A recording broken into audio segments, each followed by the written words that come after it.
So my husband is We're supposed to be very close. Peter, what's going on? I'm not taking it too much. I'm gonna hold you to that, Peter. I got responsibilities today. So you keep this tight. So when you bury it. yeah, no, it's crazy. What do you think, Steve? Ask Chris. God, that's cool. It is in the shop. So we will bring this smoke weed if you Bring the food. He's laughing. Yeah. What? It's gonna be this cold on Monday. But Jake, it's gonna be unpleasant. We're lucky Monday's not Tuesday. Tuesday, you see Tuesday? Tuesday's like 5 degrees. Okay. I remember covering a lot. I had a bottle of water on my visors, and I watched it freeze and I realized there's something I was scrolling through my old pictures. yeah, mine were popping up. 12 years ago, like, Yeah. I always get pictures with other people around here. I was like, God, they had this, they had that. We gotta get, you're not getting any. Ever had one? Oh, it's supposed to snow. It's 7 minutes. Is it? Sunday afternoon, maybe. Apple weather says 2 inches. On Sunday night? Sunday afternoon. Really? Yeah. Bad times.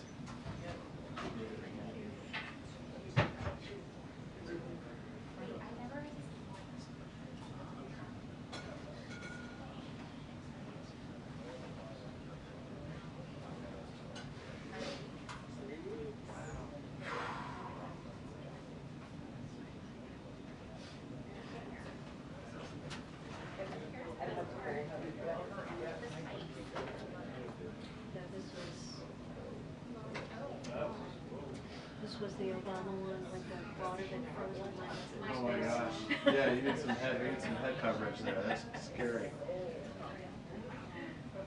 There's the famous gloves. With the fingers cut off so that I could say. Yeah.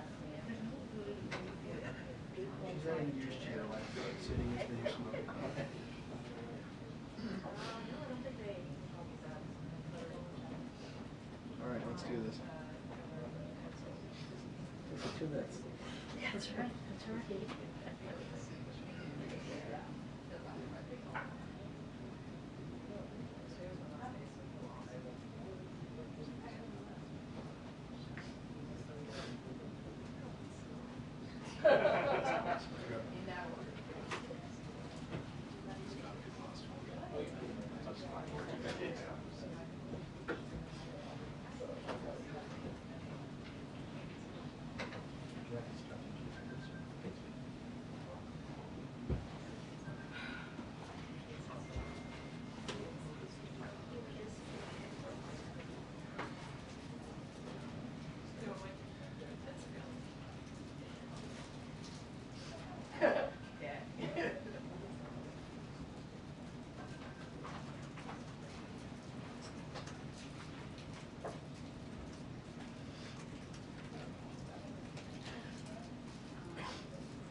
That head coverings. Oh, yeah, that's memorable.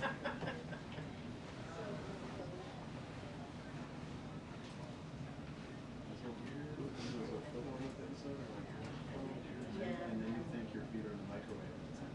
Right. And then your feet are like no good place.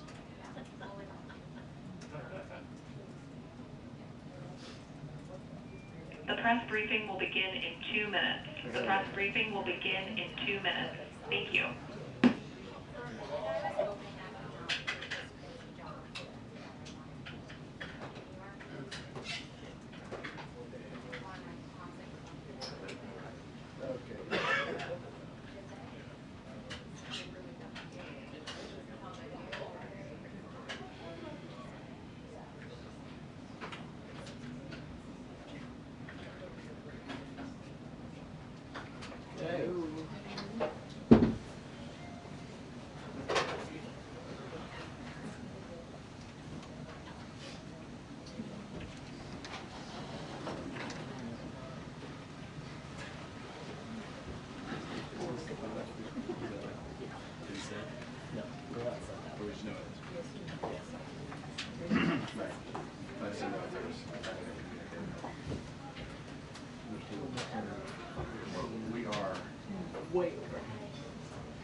Hello.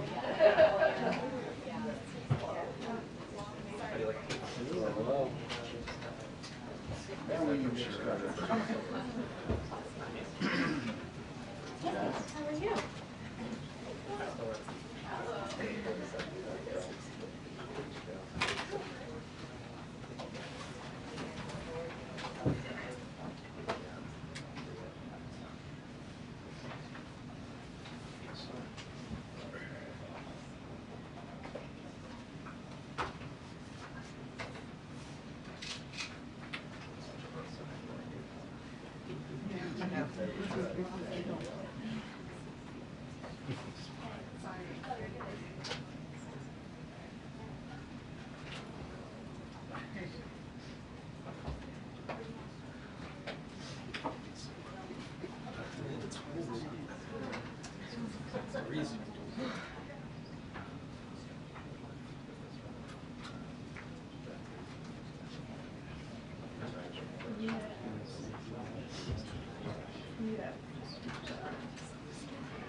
Good afternoon, everyone.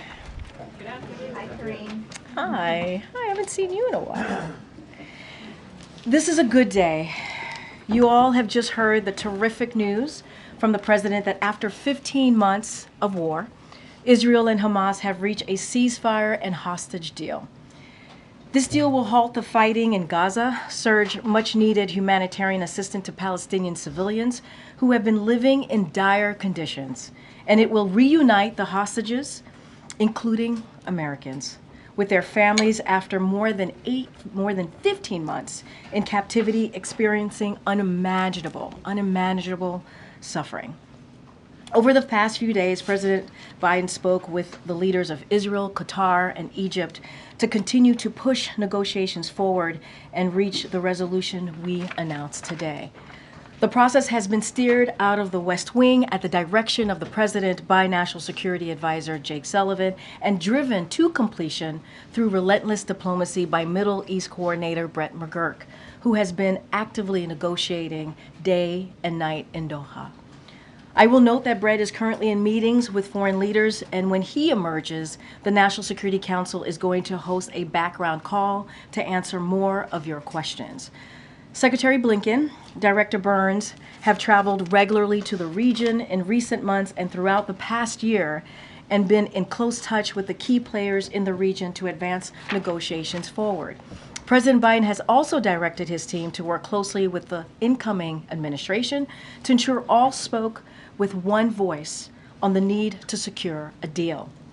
As the president said, we have reached this point because of the pressure Israel has put on Hamas, while with the backing of the United States.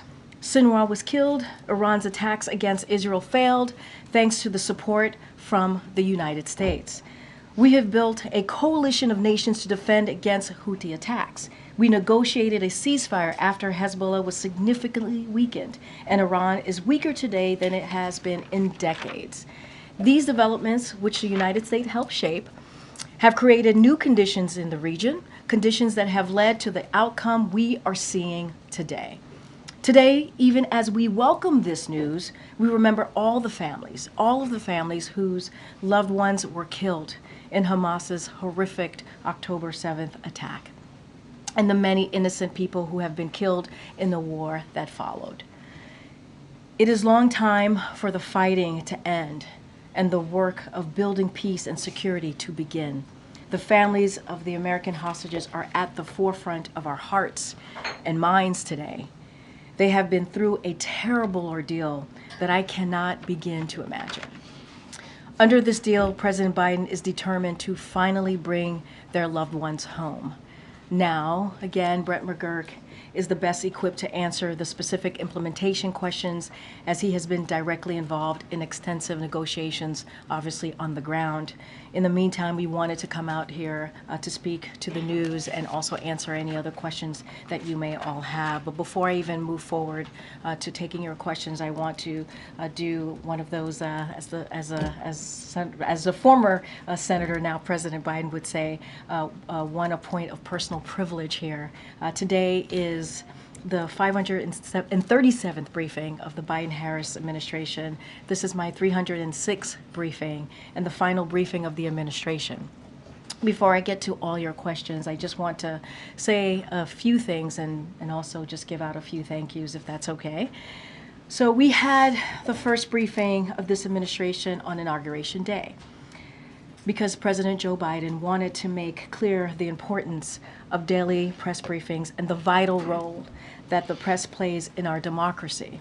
President Biden believed in returning the norm of regular briefings and communicating to all of you and the American people about what we are doing and why it was important. The President and all of us in this administration understand that a free press is a cornerstone of our nation, and that the job you do questioning leaders and holding the powerful accountable is important. And as I said during my first briefing when I took over this role, we might not see eye to eye here in this room all of the time, and that is okay. The give and take that happens here is incredibly healthy, and it is part of our democracy. I have been honored to partake in it with all of you. Well, most of the time I've been honored to take it. But in all seriousness, I also said at the first briefing, I would not be here today if it were not for generations of barrier-breaking people before me.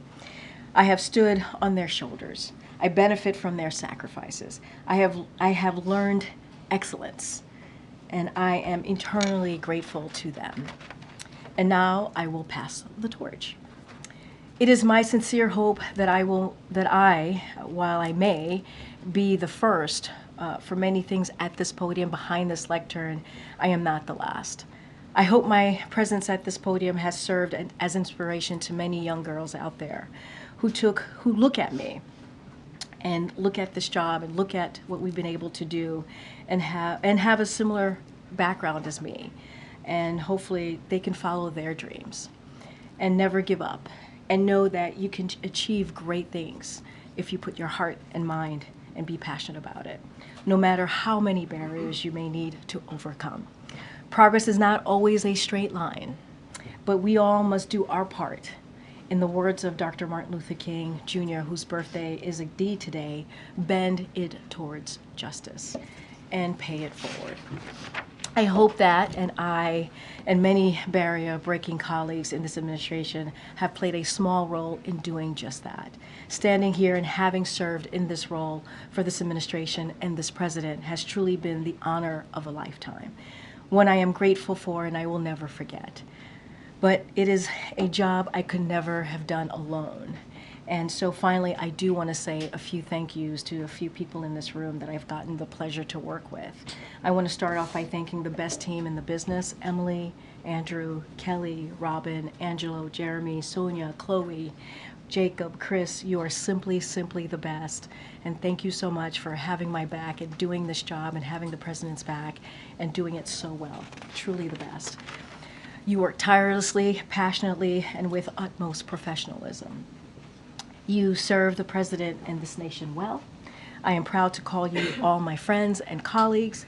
None of this would be possible without all of you. I also want to acknowledge some of the former team members who are with us today. They're spread about here in the back. And you know, as you all know, many of them left to continue to do some impressive work outside and obviously continue to do some work within the administration. Chris, Vedant is here as well, who just had a baby girl. Congratulations, Vedant. I had to call you out for that, which is wonderful. You and your wife brought in a beautiful little girl. Alexandra, Silas, Allison, Angela, Natalie. It is all good to see you, and thank you for all that you have done. Thank you for your service. And Jen Saki, who's in the back, thank you so much. I see you, and I'm so grateful that you took the time to be here. And so thank you for your kindness, thank you for your friendship, and we've missed you around here, and it's so good to see your face.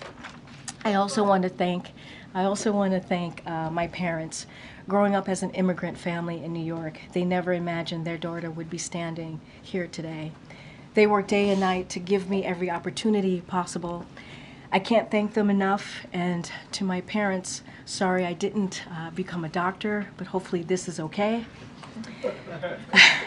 And to my lovely, amazing daughter, you have gone too many nights without me being around, and without me being there for school drop-offs, and without your mama around. And I can't wait to spend more time with you. I call her my pudding, so I can't wait to spend more time with you, pudding. Thank you for your love and support and your patience. And finally,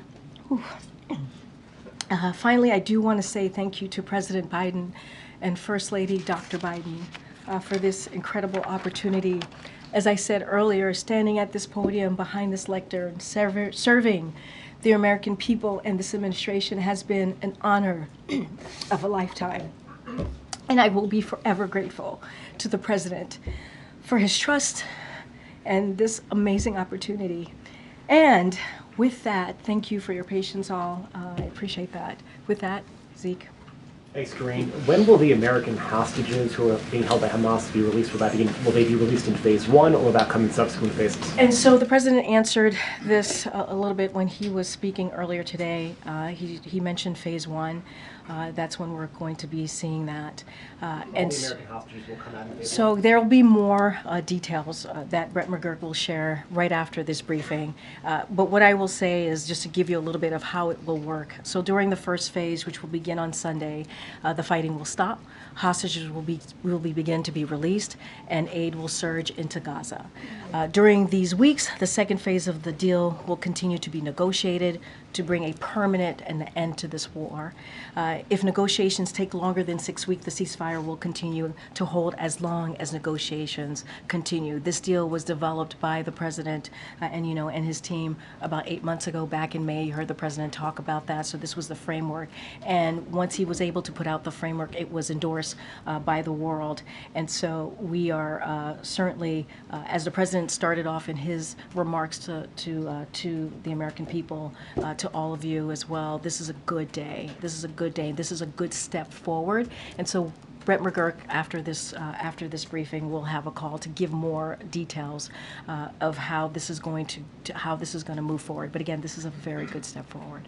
And then, as we mentioned, the president announced this framework back in May of last year, and it's now a deal has been reached 5 days before this administration's term ends. It will go into effect a day before the next president is sworn in. Is it clear? Does the president want to give some credit to his successor, and that there's a forcing mechanism by that transition as helping push this deal towards the finish line? So a couple of things, and you said this in your question to me. This is a framework that the president put forth about 8 months ago, back in May. Again, it was endorsed by the world when he put out this framework. His team has worked, because of the direction of the president, obviously, has worked 24/7, night and day, to get this done. You're going to hear directly from Brett McGurk, who's been on the ground, who's been in Doha at the direction of the president, obviously, with the leadership of National Security Advisor Jake Sullivan. And what we see this day as, this is a good day. This is a good day.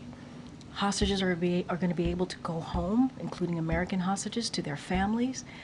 And after, 15 months since Hamas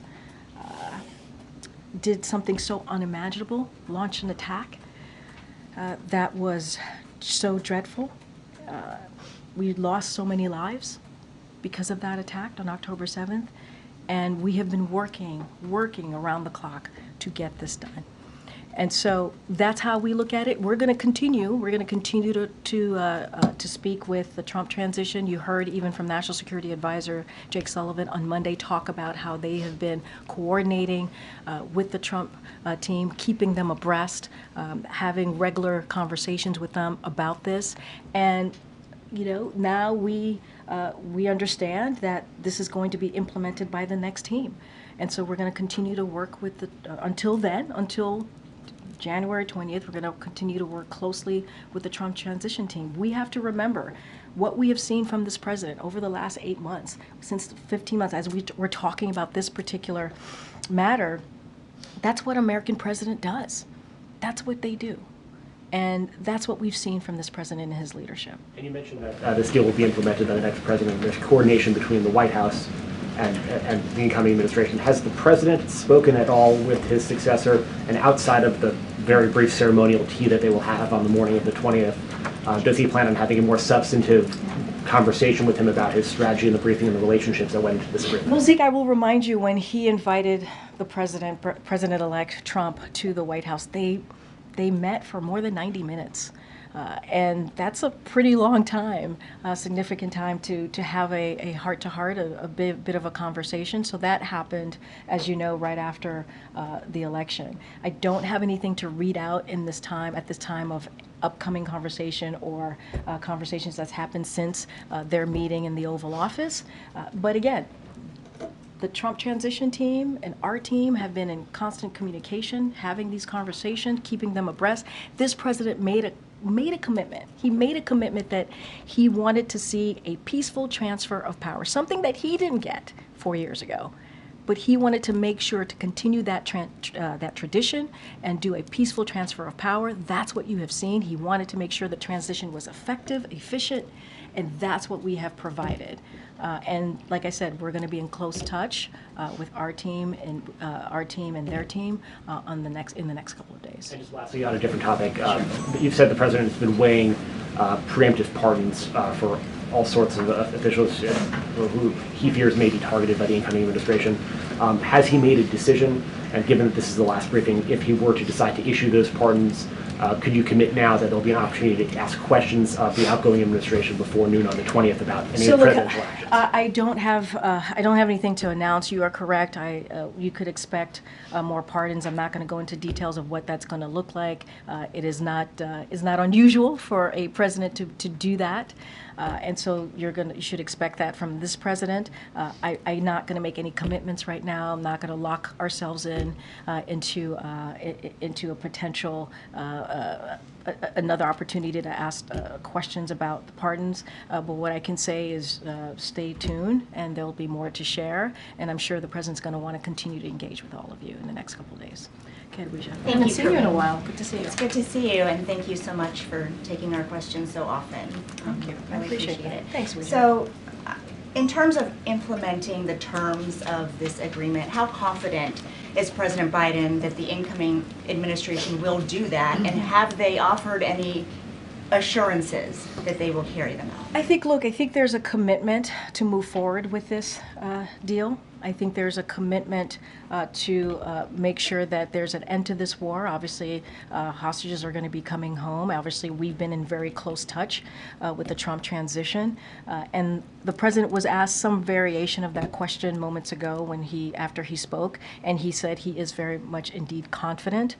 So look, we understand this is going to be implemented by the next team, as I just stated. We are going to work closely, in close coordination with the Trump team.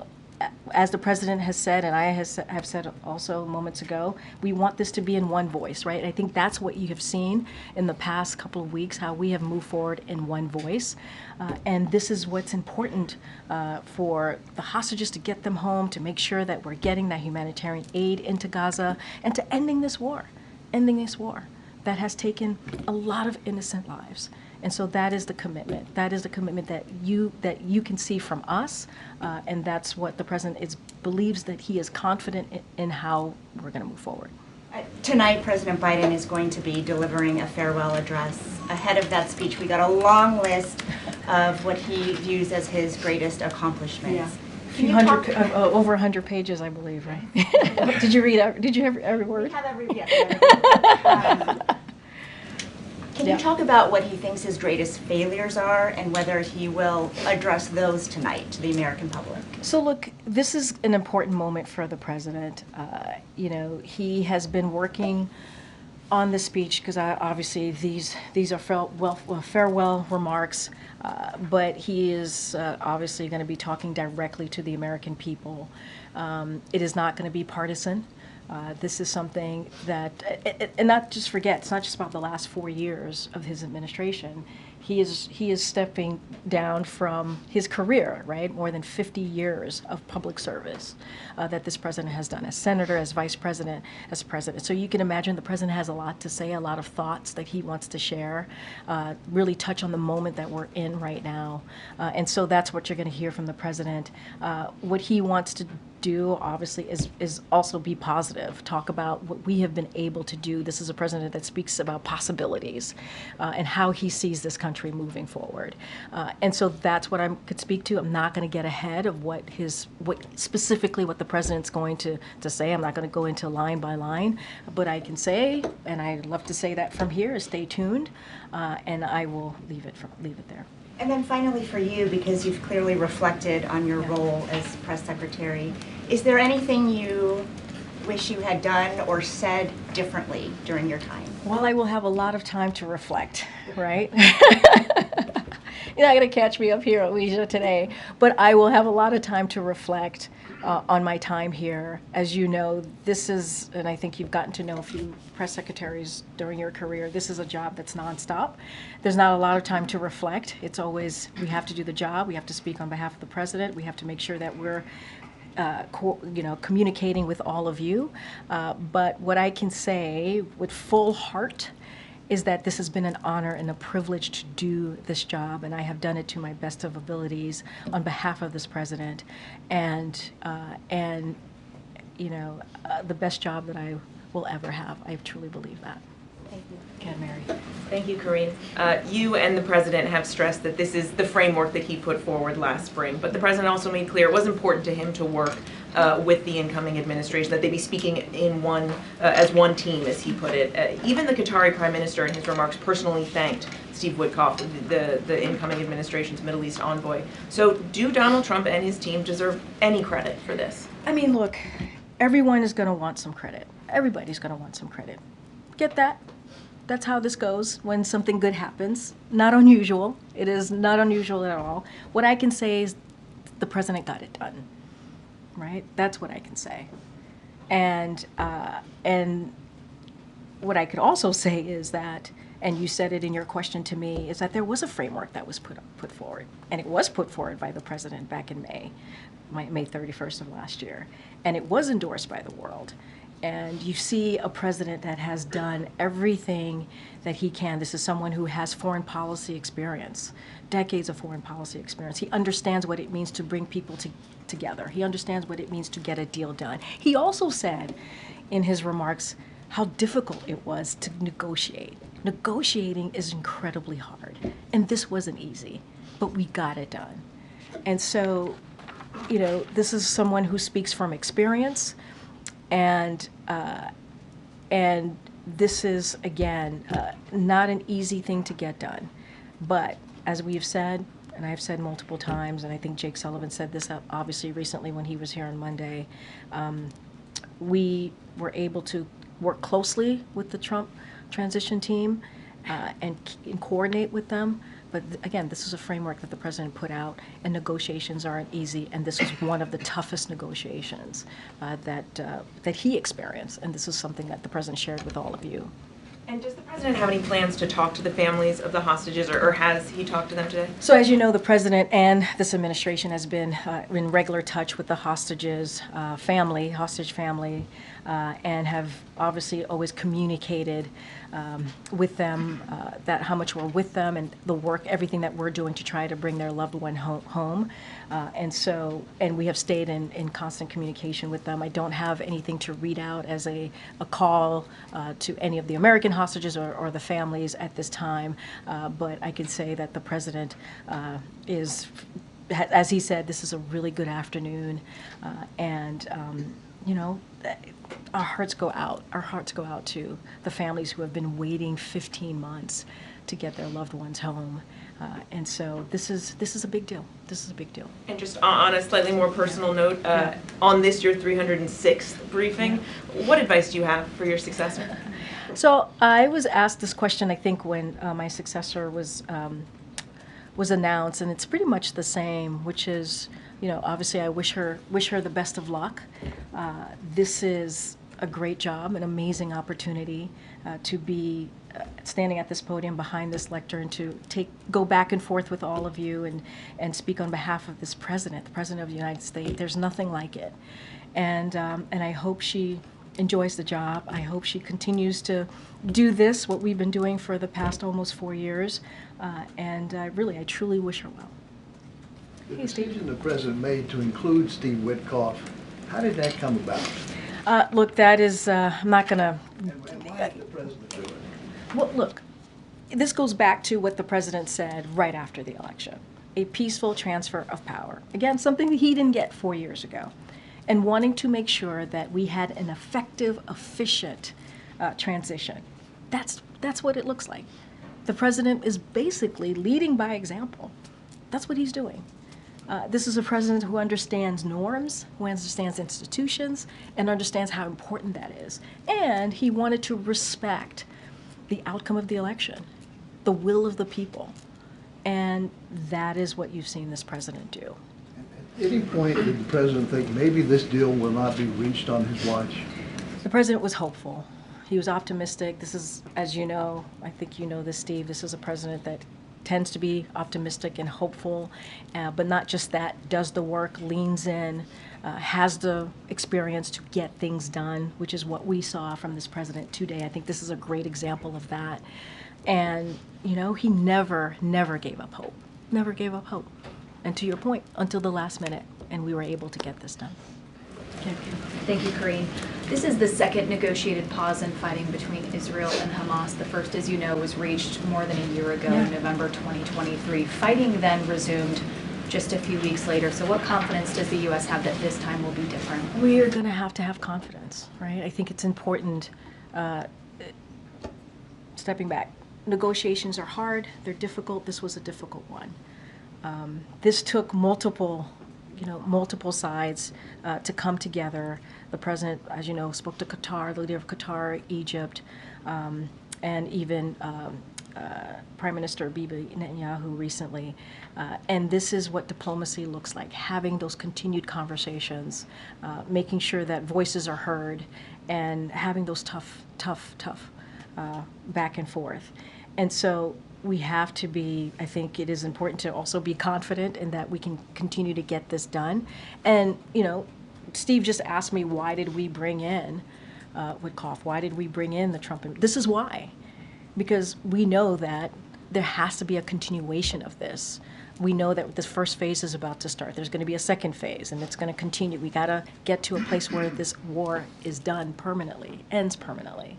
And so bringing in the Trump administration, coordinating with them, and making sure that they're having the information that we all have, we are hopeful that this will continue. Under the framework, negotiations for that phase 2 would need to begin within a matter of days after phase 1 begins. What is the White House's view of the commitment of the incoming Trump team and the competency of the Trump team to go through those negotiations and get a phase 2 and beyond? So I would refer you to the National Security Advisor. Jake Sullivan talked about his relationship and back and forth with his counterpart and how that has gone very well. And so I think that's a good sign of how this is going to certainly move forward. Again, we have been in close coordination with their team, and we're going to continue to do that. We're going to continue to talk through with them on the next steps, and we're going to and what you have seen, really, what you have seen in the past, certainly couple of days, couple of weeks, is one voice coming together in one voice to get this deal done.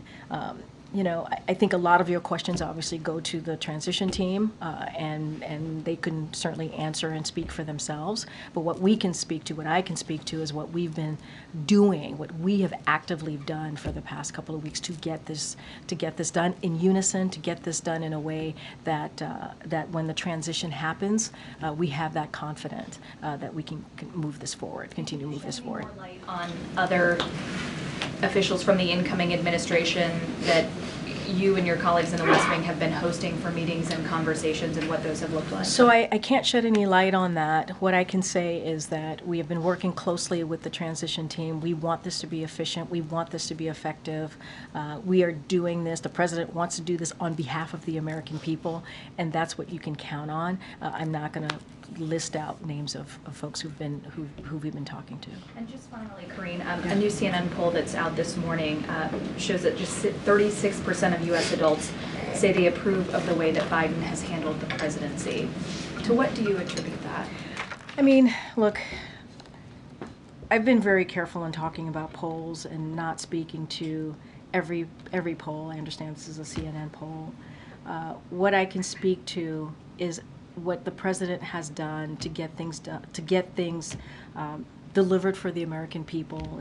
If you think about beating big pharma, if you think about lowering healthcare costs, bringing manufacturing jobs back, or manufacturing back here more broadly, if you think about insulin, capping insulin at $35 a month for seniors, all of those things that I just listed out are very popular with the American people. They are. And that has always been at the forefront of the president's mind. What can he do to deliver for the American people on the needs that they care about? And that's the type of economic policy that he put forward. That's what he wanted to make sure we didn't leave anybody behind. And you know, many communities have felt that they've been left behind. That's why we talk about building an economy from the bottom up, middle out. That's been his focus, and you can see the results. More than 16 million jobs created. When you think about more than 20 million small businesses started, people don't start small businesses unless they feel confident about the economy, and those two go hand in hand. And so, look, we're going to continue to do the work. Continue to make sure that we do everything possible in the last couple of days to deliver for the American people. And that's the president's focus. Let's not forget, when he walked in, there was a pandemic, once in a generation pandemic. And he turned that around. He turned that around. And so I'm going to, you know, the president's going to address the American people later today, farewell address, and he'll certainly have a lot to say. Go ahead, Jojo. Thanks, Karine. Yeah. Last time I'll be able to say that. I know. Thanks for taking questions these last couple of years. Thank you. Yeah, President-elect Trump, in a social media statement today, said the ceasefire deal could only have happened as a result of his election victory. What's your response to that assessment? Do you agree with that? Disagree?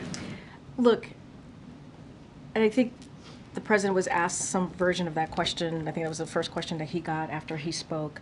And I said this, everyone's going to want to take credit. That's how these things work. But the fact of the matter is, in order for this deal to have been done, there needed to be a framework. The person who provided that framework was President Joe Biden. And we have been working on this for some time.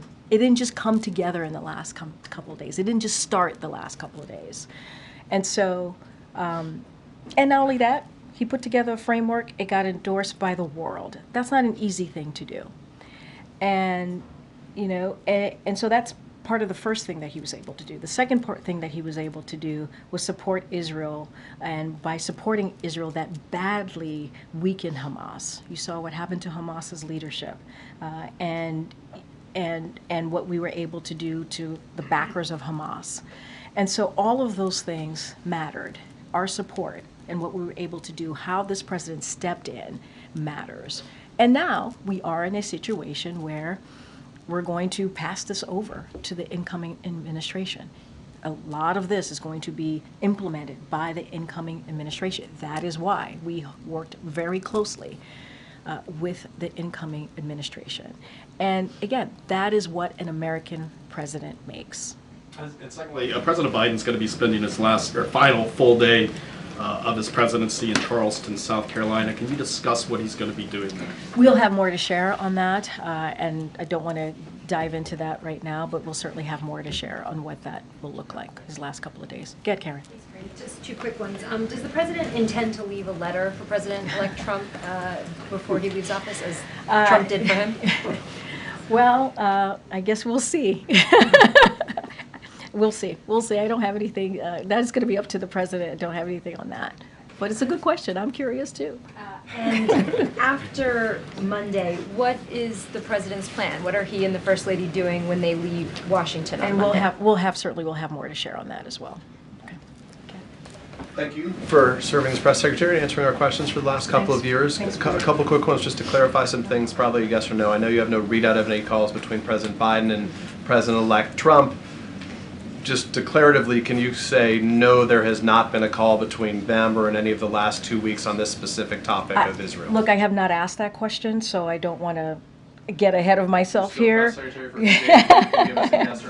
You always give me homework, Peter. Every time I come, you always tell me, can you come back and tell? Okay. 24/7, yeah.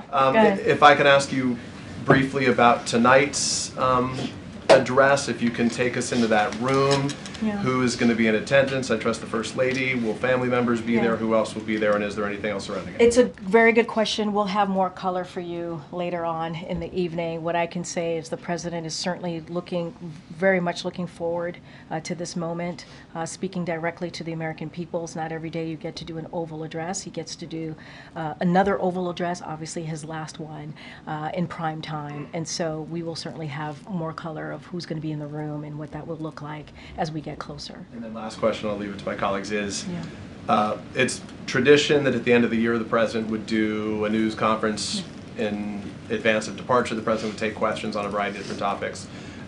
What was the decision making? Why did this president decide not to do either of those before his departure? I think the president, especially in the past couple of days, has been very much engaging with all of you, taking questions. He did it today. He himself wanted to stand up a moment to talk about the economy, but also take your questions just a couple of days ago. That is something that he wanted to do, and your colleagues took. Wait, let me finish. Your colleagues asked some really important questions that he was able to answer, an array of questions. And what I can say is I don't have anything to preview at this time, but certainly he's going to continue to engage with all of you, and we have been, he's been very much involved in going back and forth with all of you in the past couple of days, and that is something that he wanted to make sure that he did that. Were there any concerns about his public performance in a setting like that? Well, I mean, I think the issue that I have with that question, Peter, is that he literally did a press conference with all of you days ago with some of your colleagues, right, and took multiple. That's different, than an hour-long press conference. That's why I asked the question. I mean, look, but he took questions. He took questions on an array of issues, went back and forth, and he took questions today. He's been pretty consistent over the past couple of days in doing that. And that shows his performance, that those are questions that he doesn't know what you guys are going to ask, and he takes them and he answers them, and I think that is something that is important to him. This goes back to the freedom of the press, understanding how important you all are to our democracy, and understanding how having that continuation of a back and forth, even when we don't agree, is important. And so I'm pretty sure you all will continue to hear from him in the last couple of days of his administration, and he certainly looks forward to it. Karine, we're sort of dancing around who gets to take credit for this deal. No one's dancing around here. Colleague at the State Department briefed our colleagues that President Trump was critical in getting this deal over the line. Do you not agree with that statement? I mean, look, I'm not going to speak to a random person. I don't know who this person is. I'm not going to. Oh. What I can say is, look, obviously Matt Miller will speak for himself. What I can say is there are steps that were taken here that is really important and critical, and that started with this president starting a framework that was agreed upon by the world back in May. And that was because of this president. That was because he was able to lay out his thoughts, his thinking on how to move forward with this negotiation. What I said before, this is someone who understands foreign policy as I'm talking about the president. He understands how difficult it is, and this was not an easy one. And so he has the experience. He was able to get that going, to get that started. So this has been going on for some time. It has. I mean, that's just the reality of it. That is just the facts of it. Have we been coordinating and working closely with the incoming Trump administration, their transition team? Yes. And we've been very forthcoming about that. But the fact of the matter is, it took someone who has the experience that this president had to get this going, to get this moving, to understand what negotiations look like. And that's what this president was able to bring to the table. And it got done under his watch. It got done today. And then secondly, obviously this is a really big day on the foreign policy and national security front. This is your last briefing, or the administration's last briefing. Is there a reason why John Kirby isn't here to take your questions? So look, I just mentioned that Brett McGurk is going to be holding, and National Security Council is holding up a call. I think that's going to be really important. They will talk more about the implementation of this. National Security Advisor Jake Sullivan was just here 2 days ago on Monday, and I think kind of laid out a really good framework for all of this, the thinking process, how this was going to move forward. And Brett McGurk, he is on the ground. He has all of the information. He has been there at the direction of this president, certainly with National Security Advisor Jake Sullivan leading that effort. And so he's going to have a lot more information than any of us here will have, because he's been on the ground, understanding, working with the negotiators and understanding how this process has worked. So that's how this works. Go ahead. You said that you wish your successor luck. Have you had any extensive conversations with her about how this job is done? Or? I haven't. But you know, I'm not the only White House press secretary or soon-to-be former White House press secretary out there. So I'm sure there are many people for her to connect with and speak with. But I have not had a conversation with her. Yeah, thanks, Karine. How many Americans are going to be in the first tranche, and when will they start coming out? It's a good question. That's why Brett McGurk is going to be holding this National Security Council call. He will have all of that information. The president even said the same thing when he was asked a similar question, that we will have more details to share. And so the National Security Council, Brett McGurk, will share that with all of you, hopefully momentarily, once this is done. I'm confused on why we're having the last briefing of the administration on what's been one of the defining wars of this presidency without being able to answer those questions. I just said he's going to hold a press call, and he'll take your questions on that. Okay. I think that's important to hear directly from the person who's on the ground. I think that's an important thing to do, right? We were under the impression that there were folks here in the building who had those answers, who could tell us. National Security Council is holding up a call so that Brett McGurk can get on that call and take your questions. Okay. Why is it that you seem unwilling to extend any credit to Trump for this deal? Couldn't he just have said, you know, hold off until I'm in office? What I will say is that what we know to be true, what we know this process, how it has moved over the past 8 months, this is a deal that happened under the framework that this president put forward and was endorsed by the world. And this is also an administration that has had certainly the support, the back of Israel, that helped denigrate Hamas, their military, severely, weaken them. And we created, because of also doing that, we created the conditions for this deal. That is what has happened over the last 8 months. And we have talked closely, worked closely, coordinated closely with the incoming administration, and that is how we've been able to get to this point. And the reason we were able to do that, having that conversation with the transition team, is because this president believed in the importance of having a peaceful transfer of power, right? Of having a transition that worked for the American people and had the American people at the forefront in trying to make sure that we got this done. We've heard variations of that answer through the briefing, but I guess more plainly, I'm wondering, if you'll just say your view, which seems to be that Trump gets no credit. I've shared my view. I don't have anything else to share. I've shared how we got to this point. The president shared that moments ago. He laid out in very succinct way on how we got to this point. I've talked about Brett McGurk, who's on the ground talking to negotiators, has been there working at the direction of this president, the leadership, obviously, of the National Security Advisor. This has been something that has been in the works for months, way before November. That is just how this has worked. I'm not here to talk about the transition. I'm not here to talk about who gets credit, not get credit. I'm here to talk about what this president has been able to do. And here's what is also incredibly important here. We're going to get hostages who are going to go home to their family. After 15 months of, I don't even want to think the horror that they have gone through. I can't even imagine it. And I think that matters. I mean, we're going back and forth about credit, but people are going to go home to their families. And that is so important.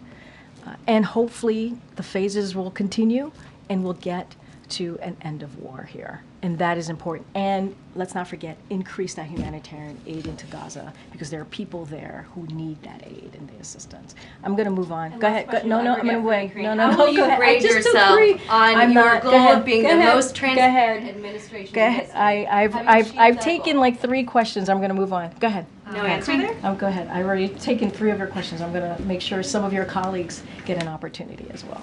Could you respond to the report released by the special counsel who prosecuted Hunter Biden? Specifically, he talked about Biden's claims that his son was unfairly targeted and said the president's characterizations are incorrect based on the facts in this case, and on a more fundamental level, they are wrong. He also said that politicians who attack the decisions of career prosecutors as politically motivated when they disagree with the outcome of a case undermine the public's confidence in our criminal justice system. So, I mean, a couple things there. Let's not forget why the president came to his conclusion, how he got to this point of pardoning his son. And he talked about the circumstances of this prosecution and how out of norm they were. And let's not forget there were legal experts that agreed with this president, who shared that conclusion of this president. And one of those experts is a former prosecutor, as you all know, Attorney General Eric Holder, and he was very clear. I just want to quote him. No U.S. attorney would have charged this case given the underlying facts. Had his name been Joe Smith, the resolution would have been fundamentally and more fairly a declination. Pardon warranted. And if you look at what happened here, and you look at paying your taxes, the vast majority of people who don't pay their taxes on time are not charged with criminal penalties. They're just not. They pay their penalties and fees, and that's what Hunter Biden did. And so the president wasn't alone in this, in making that. When he made that determination, he had legal experts who also agreed with how he, making this decision on pardoning his son, Hunter Biden. No concern that he undermines the public perception of the justice system. I just answered that question. I don't have anything else for you. Okay, go ahead. Hey, Karine. Thanks. I know that you said you don't have details on what the president will be doing on Sunday, but can you expound on why he chose to spend, his last day in office in South Carolina? We'll have more to share. I don't want to get ahead of that. We'll have more to share. And why South Carolina? Last thing, has the president spoke with Prime Minister Netanyahu, or does he plan to do so in the coming days? Well, as you know, he recently just spoke to the Prime Minister, and if we have more calls to read out, we certainly will do that. I know I have to start wrapping up. Go ahead. Thank you so much, Karine. On Monday, President Biden said he was more optimistic than ever about the future. Isn't he afraid or concerned that part of his legacy could be or is about to be erased by the incoming president? I mean, look, when I answered this question about, I think it was a polling question from Kayla, I also talked about, in my answering that question, how popular some of the things that the president has done. CHIPS and Science Act, bipartisan infrastructure legislation, the PACT Act, and even the provisions of the Inflation Reduction Act. And I talked about the insulin being the insulin at $35 a month for seniors. Those are things, all of those things that I just laid out are popular with the American people. And that is something that the incoming administration has to think about, Republicans on the other side of Pennsylvania has to think about. These are things that are incredibly popular. Some of them, bipartisan infrastructure legislation, CHIPS and Science Act, the PACT Act, were done in a bipartisan way. And so to undo those successes, some of the things, again, popular with the American people, you know, that's something that they have to seriously think about. And, you know, what we have done in those historic pieces of legislation that obviously is now law will have lasting effects on people's lives, lasting effect. So he's very confident about that. And one about foreign policy, because President Biden said his presidency restored the U.S. credibility in the world. Jen Psaki actually said that in her first briefing here, that he was going to do this. But when we talk to foreign leaders or diplomats around, many say that the inconsistency of the U.S. foreign policy is making it harder to work together and really trust that U.S. can be a reliable ally. Say that so last what do part you again, tell the them? inconsistency, you said? Yeah, exactly. Yeah, of the U.S. foreign policy. Make it hard to work and trust that U.S. can be a reliable ally. So what message and why are they saying that? What's the inconsistency? Well, one administration come and do a lot of Cuba and Paris and all, and then you put it back, and now again it's about to be, you know. I mean, look, I'm not going to get into what the next administration is going to do, not going to do. What I can talk about is what the president wanted to make sure and that he got done in his 4 years here, which is restore the reputation of the United States, which he was able to do. Get things done on behalf of the American people and make sure that we really mended our relationships with our partners and allies. And that's what you were able to do. You don't expand NATO if it wasn't for this president and his relationships and his experience, right? You don't support Ukraine the way that it was supported by more than 50 countries, the way that it was able to get what it needed to really be on the ground. Remember, Kyiv was supposed to fall within days. That didn't happen. That didn't happen because of this president's leadership. I'm not going to get into what the next president's going to do or not do. And let's not forget today. Today was a big day in the foreign policy space to get this hostage deal done. Hostages are going to go home. We're going to be able to get humanitarian aid surged into Gaza. And we're hopefully going to end this war. And that is incredibly important. All right, guys, I have to go. Thank you. Yep. Have you been in touch with Caroline yet? I was just asked this question. I was just asked this question. I have not been in touch with her, but I certainly wish her luck. Thanks, everybody. Why have you not been in touch with her?